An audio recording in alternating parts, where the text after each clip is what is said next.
Esta madrugada fue localizada sin vida la regidora de Movimiento Ciudadano en el municipio de Manzanillo de La Paz. Era regidora, era empresaria, era candidata 2 veces a presidenta municipal. Era la voz de las mujeres en su cabildo, y la encontraron sin vida en su propia camioneta en una brecha solitaria del monte jalisciense, con el cinturón abrochado y sin una sola huella visible de conflicto. Eso creyeron. Hasta que los forenses hablaron, y lo que dijeron cambió completamente todo. Este es el caso que tiene a México sin palabras. El gobernador Pablo Lemus habló temprano esa mañana ante las cámaras. Sin huellas de conflicto, dijo con aparente calma. Y por unas horas, México lo creyó. Pero los forenses del Instituto Jalisciense de Ciencias Forenses ya trabajaban en silencio total, y lo que encontraron dentro de ese cuerpo desmontó cada palabra oficial. Blanca no perdió la vida sola. A Blanca le quitaron la vida, y quien lo hizo sabía exactamente cómo ocultarlo. Sometimiento físico forzado. Esa fue la causa del deceso confirmada por los peritos. No un accidente, no una crisis médica, no causas naturales. Alguien ejerció presión sobre el cuello de una regidora electa, hasta que dejó de respirar. Luego la colocó en su propio vehículo, le abrochó el cinturón y la abandonó en el monte como si su vida no valiera absolutamente nada. Pero lo más perturbador aún no había salido a la luz. Los dictámenes forenses revelaron algo que heló la sangre de los investigadores. Marcas en los brazos de Blanca. Lesiones producidas, según los peritos, por sustancias externas. Alguien la dejó sin capacidad de defensa primero, sin posibilidad de gritar, y después procedió a someterla físicamente. Este no fue un acto de impulso ni de rabia. Fue planeado, frío, calculado al detalle, y la pregunta que nadie podía responder era una sola. ¿Quién quería fuera del camino a esta mujer? Blanca Estela Álvarez Chávez no era una persona cualquiera en la Manzanilla de La Paz. Había buscado la presidencia municipal 2 veces. Era empresaria turística, administradora del Hospital Comunitario de Mazamitla y presidenta de la Comisión de Igualdad de Género en el Cabildo. Una mujer que incomodaba, que levantaba la voz, que no callaba, y alguien en la oscuridad de esa madrugada decidió silenciarla para siempre. La Manzanilla de La Paz es un municipio pequeño, tranquilo, enclavado en el sureste de Jalisco, a pasos del límite con Michoacán. Un lugar donde todos se conocen, donde las noticias vuelan de boca en boca antes de llegar a cualquier noticiero nacional. Y esa madrugada del 13 de febrero, la peor noticia de su historia reciente ya circulaba en todos los teléfonos antes de que amaneciera. La regidora había aparecido sin vida. Blanca no era solo un nombre en una boleta electoral. Era la cara visible de quienes exigían más para su municipio.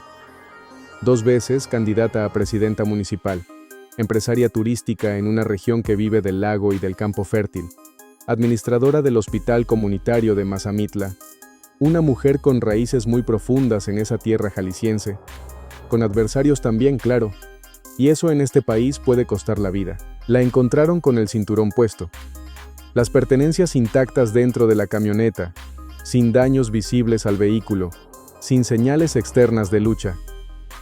Era una escena demasiado limpia para una pérdida tan violenta, demasiado calculada, como si alguien hubiera ensayado cómo dejarla, como si el mensaje no fuera el acto en sí, sino la impunidad de creer que nadie jamás lo descubriría. Pero los forenses no se dejaron engañar. Harfuch abrió la carpeta de investigación en Jalisco bajo protocolos de incidente de género, no por robo, descartado desde el primer momento, no por accidente tampoco, sino porque los indicios apuntaban a una dirección que nadie quería pronunciar en voz alta. Alguien cercano a Blanca conocía muy bien todos sus movimientos de esa noche. Sabía exactamente dónde estaría, y esperó en la oscuridad. La pregunta era brutal. ¿Quién? Mientras la fiscalía trabajaba, el país comenzaba a reaccionar. Clemente Castañeda, coordinador nacional de Movimiento Ciudadano, rompió el silencio. Me duele profundamente la pérdida de nuestra compañera. Condeno enérgicamente lo que le ocurrió. Pero las palabras institucionales sonaban huecas frente a una verdad que nadie podía ignorar. En Jalisco, solo en 2025, se registraron 34 casos de incidentes de género, con resultado fatal. Blanca era el primero de 2026. Y entonces entró Harfuch. Omar García Harfuch, secretario de Seguridad del Gobierno Federal. No necesita micrófonos para mandar mensajes contundentes. Sus acciones hablan siempre antes que sus palabras. Cuando el caso de Blanca llegó a su escritorio en Ciudad de México, lo que encontró no era solo un incidente de género sin resolver. Era una señal de que algo más profundo ocurría en Jalisco, y él no iba a mirarlo desde lejos. Harfuch conoce bien ese patrón. Una pérdida que parece natural, una escena sin desorden, un cuerpo colocado con fría precisión. No es la firma de un acto pasional. Es la firma de alguien que ha hecho esto antes, o de alguien que tuvo ayuda para planearlo con cuidado. Y esa distinción para los investigadores federales lo cambia todo. Porque ya no se trata solo de encontrar al responsable, se trata de entender la red detrás. La región sureste de Jalisco no es territorio desconocido para las fuerzas del crimen organizado. Colinda con Michoacán, zona de disputa histórica permanente. Es corredor de paso, de influencia, de silencios comprados a precio de sangre, y una regidora con ambiciones políticas, con acceso a información municipal, con voz firme en el cabildo, puede convertirse en un obstáculo o en un blanco. Esa línea no se podía ignorar, pero había otra pista que los investigadores seguían con igual urgencia. Blanca estaba próxima a asumir un nuevo rol dentro de Movimiento Ciudadano. Coordinadora municipal del partido en Jalisco. Un ascenso político en una zona donde el poder se disputa centímetro a centímetro. ¿Alguien dentro de su propio entorno político no quería que llegara más alto? La política en este país también tiene sus propios silencios. La noche del 12 de febrero, pocas horas antes de que la encontraran sin vida, Blanca Estela Álvarez estuvo en movimiento por el municipio. Alguien la vio, alguien habló con ella, alguien sabía perfectamente que esa noche saldría sola por esas brechas. Y ese alguien todavía no tenía nombre en el expediente. Pero los investigadores ya tenían algo clave. Las últimas señales de su teléfono apuntaban a algo completamente inesperado. El celular de Blanca dejó de emitir señal en un punto específico y preciso, dentro de esa brecha oscura. No cerca de su casa, no en la plaza del municipio, en un tramo sin alumbrado público, sin cámaras, sin ningún testigo aparente. A esa hora alguien la llevó hasta ahí, o la siguió en silencio hasta ese lugar exacto. Y cuando la señal se apagó para siempre, ya era demasiado tarde. Ese punto en el mapa lo cambió todo. Los peritos peinaron cada centímetro de esa brecha con linternas y lupas. Buscaban huellas, fibras, cualquier rastro que el responsable hubiera dejado sin querer. Porque nadie, por más meticuloso que sea al planear un acto así, logra desaparecer del todo. Siempre queda algo. Un cabello, una pisada, una marca en el suelo húmedo. Y en este caso encontraron algo que el responsable jamás esperó que los forenses pudieran detectar. En Ciudad de México, Harfuch seguía el caso hora a hora. No como un trámite burocrático más, sino como una obsesión personal. Porque para él, cada caso de incidente de género sin resolver es una derrota directa del Estado. Y este caso tenía características que lo distinguían claramente de un incidente común. Víctima con perfil político, escena manipulada, marcas de sustancias externas.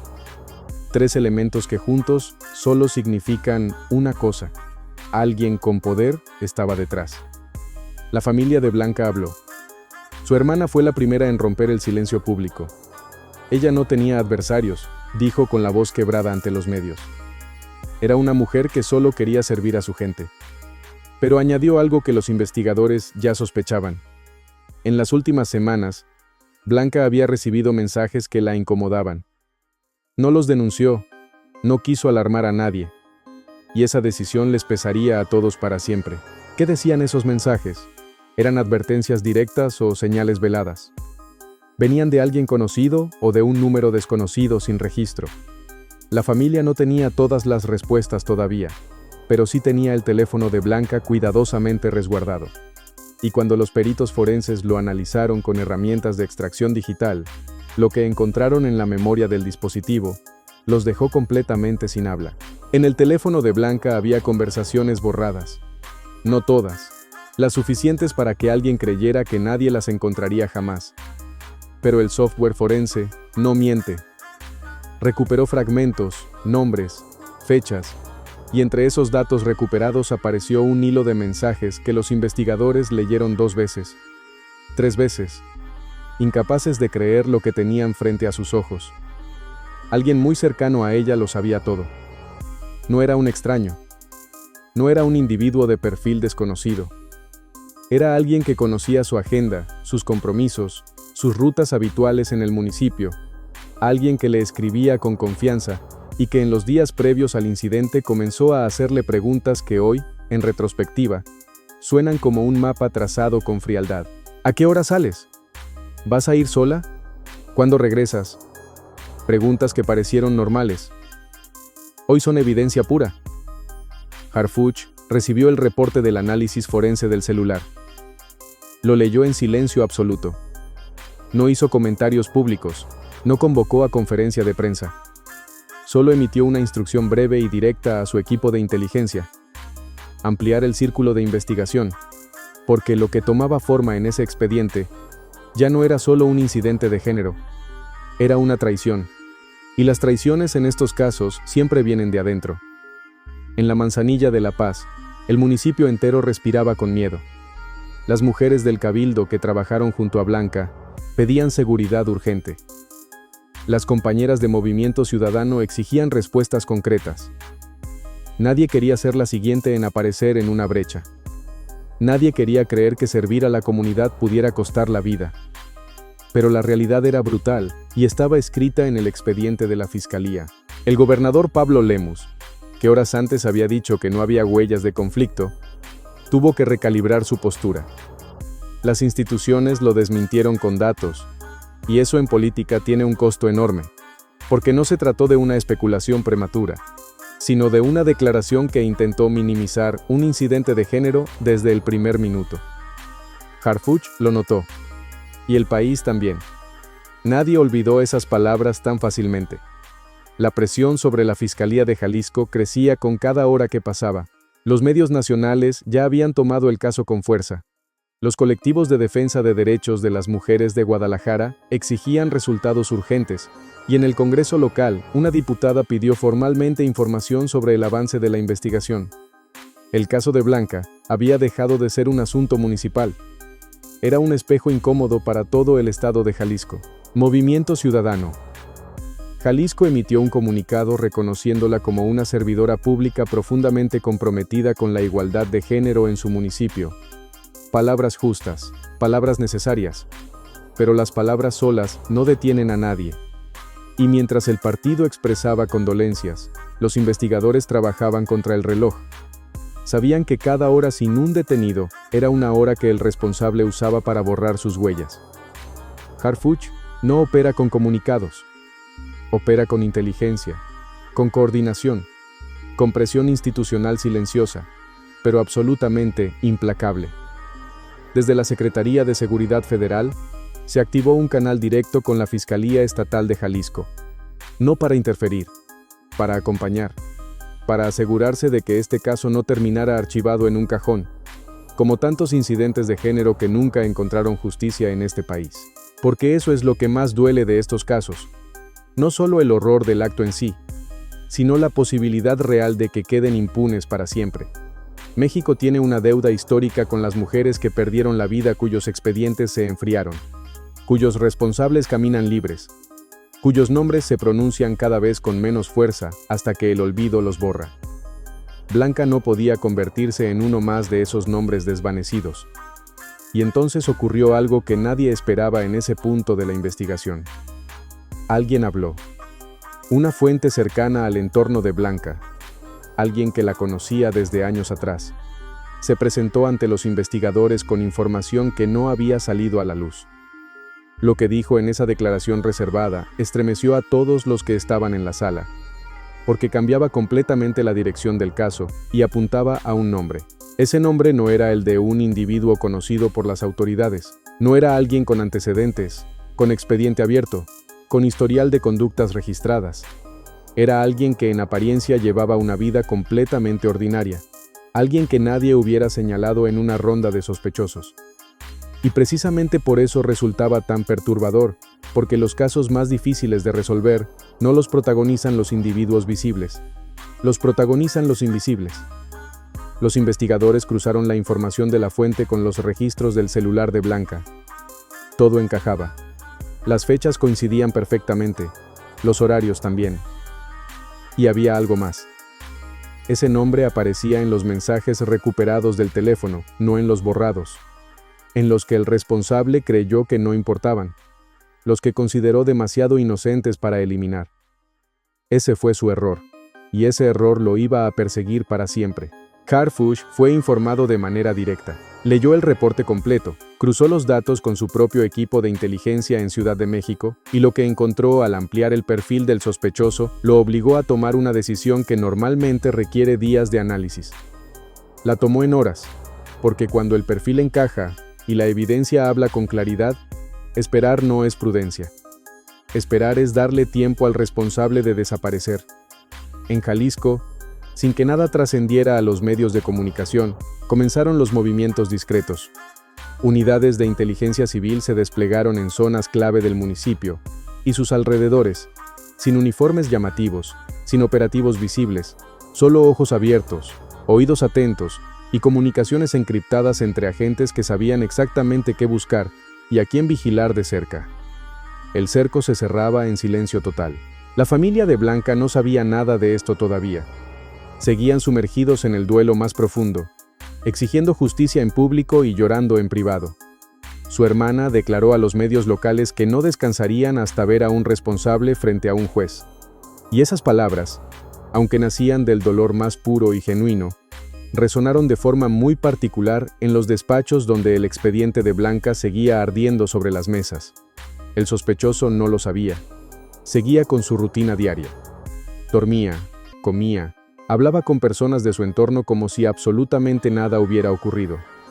Esa normalidad fingida es uno de los rasgos más perturbadores de ciertos responsables. La capacidad de seguir funcionando mientras el mundo busca al autor de un acto que ellos mismos cometieron. Pero esa calma tenía fecha de vencimiento, y se agotaba con cada hora. Los agentes que lo vigilaban fueron construyendo un patrón de comportamiento muy detallado. Sus movimientos cotidianos, sus contactos, sus horarios precisos, a qué lugares iba, con quién hablaba, qué hacía cuando creía que nadie lo observaba desde las sombras. Todo quedaba registrado en tiempo real. Cada dato era una pieza del rompecabezas, y las piezas, una a una, armaron un cuadro que no dejaba espacio para la duda. Era él. Harfuch dio luz verde a la operación. La orden fue precisa, sin ruido, sin espectáculo de ningún tipo. No se buscaba un operativo cinematográfico ni llamativo. Se buscaba una detención limpia, legal, que sostuviera todo lo que vendría después en un tribunal. Porque capturar a alguien es solo el primer paso. Lo que importa es que se quede preso. Y para eso la cadena de evidencias tenía que ser absolutamente perfecta. La detención ocurrió sin incidentes, sin persecución, sin ningún escándalo mediático. El sospechoso fue localizado y detenido por elementos coordinados desde la Secretaría de Seguridad Federal, esposado, trasladado, puesto a disposición de la Fiscalía de Jalisco, que ya tenía preparada la carpeta con cada prueba, cada registro forense, cada mensaje recuperado del celular de Blanca. El expediente hablaba solo, y hablaba muy fuerte. Cuando la noticia llegó a la familia de Blanca, el silencio duró varios segundos largos y muy pesados. Su hermana no gritó de inmediato, no lloró, solo cerró los ojos, respiró profundo y dijo en voz baja algo que después repetiría ante las cámaras con la voz rota. Ya no está sola, ya hay alguien que responde por lo que le hicieron. Y eso en un país donde la impunidad suele ganar siempre, no es poco. Es casi un milagro. Harfuch nunca celebra en público, no levanta el puño, no busca el aplauso ni los reflectores. Pero esa tarde, cuando llegó la confirmación de la detención, algo en su equipo de trabajo cambió de forma palpable. El ambiente en la sala de operaciones fue distinto, porque este caso no era solo un número en una estadística. Era Blanca, una mujer que quiso servir a su gente y pagó con su vida el precio de incomodar a alguien con poder. La Fiscalía de Jalisco formalizó los cargos. Incidente de género con resultado fatal. La categoría más grave del marco jurídico mexicano en esta materia. No accidente, no causas naturales. Porque lo que le hicieron a Blanca reunía cada elemento que la ley exige para ese tipo penal. Fue sometida, silenciada y dejada como un objeto descartado en una brecha oscura, y alguien tendría que responder por eso ante un juez. En redes sociales, el caso explotó de nuevo con la noticia de la detención. Miles de personas compartieron la foto de Blanca sonriendo, la que usaba en sus materiales electorales de campaña. Una mujer de mirada directa, segura, comprometida. La foto que sus vecinos en la Manzanilla de La Paz recordaban muy bien, la que circulaba ahora con una sola leyenda: justicia para Blanca. No se callaron, no se olvidaron, no perdonaron. Pero la detención no cerraba todas las preguntas que quedaban abiertas. ¿Actuó solo? ¿Hubo alguien más que facilitó el acto, que miró hacia otro lado, que guardó silencio cuando no debía? En estos casos, las primeras detenciones suelen jalar hilos que llevan a redes más amplias, y Harfuch lo sabe mejor que nadie. Por eso la investigación no se detuvo con el primer detenido. Al contrario, apenas comenzaba lo más importante. Blanca Estela Álvarez Chávez tenía sueños que no alcanzó a cumplir. Quería ser presidenta municipal, quería transformar su municipio, quería que las mujeres de la Manzanilla de La Paz tuvieran más voz, más protección, más futuro. Y la silenciaron precisamente por eso. Porque una mujer con poder incomoda. Porque una mujer que no se rinde, se convierte en amenaza para quienes prefieren que todo siga igual. Siempre igual. Este caso no ocurre en el vacío. Ocurre en un México donde 10 mujeres pierden la vida de forma violenta cada día, donde el 25% de esos casos se investigan bajo protocolos de incidente de género, donde Jalisco acumuló 34 casos solo en 2025. Números que paralizan, números que deberían avergonzar a quienes tienen la responsabilidad de proteger a las mujeres de este país. Blanca es una cifra más en esa estadística, pero también es mucho más que eso. Es el rostro de las que sirven y son traicionadas. Es la voz de las que luchan y son silenciadas. Es el nombre de las que se atreven y son castigadas por atreverse. Cada mujer que pierde la vida en este país tiene una historia, tiene una familia, tiene sueños interrumpidos con agresión. Y cada una merece que su caso sea investigado con la misma fuerza, con la misma urgencia, con la misma determinación institucional que el de Blanca. La investigación no se detuvo con la primera detención. Harfuch lo dejó completamente claro a su equipo desde el principio. Hay hilos sueltos que todavía no han sido jalados. Personas que sabían y callaron. Personas que ayudaron sin ensuciarse las manos directamente. Y en ese tipo de redes, el primer detenido rara vez es el único responsable. Cada declaración abre una puerta nueva.